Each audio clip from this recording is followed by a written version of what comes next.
आणि आता पाहूयात सभांसंदर्भातील टॉप 9 बातम्या। चंद्रपूर जिल्ह्यातील चिमूरमध्ये आणि अमरावतीतील धामणगावमध्ये आज राहुल गांधींची जाहीर सभा। धामणगावमध्ये सकाळी 11 वाजता तर चिमूर येथे 3 वाजता सभेचं आयोजन।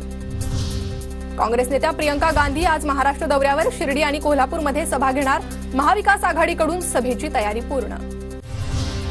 आंध्र प्रदेशचे उपमुख्यमंत्री पवन कल्याण आज नांदेडच्या दौऱ्यावर, महायुतीच्या उमेदवारांसाठी देगलूरमधील मिल मैदानावर जाहीर सभा घेणार।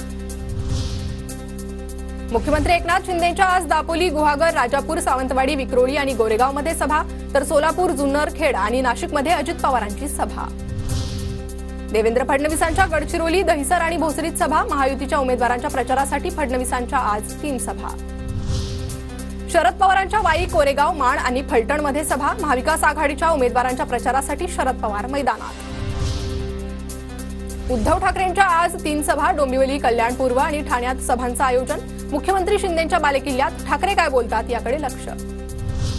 राज ठाकरेंच्या आज नाशिक आणि नाशिक पश्चिममध्ये सभा, तर उद्या राज मनसेच्या बंडू कुटेंच्या प्रचारासाठी हिंगोलीत। वंचित बहुजन आघाडीच्या पुणे शहरातील 8 उमेदवारांसाठी प्रकाश आंबेडकरांची आज जाहीर सभा। नानापेठमध्ये सायंकाळी 6 वाजता सभेचं आयोजन।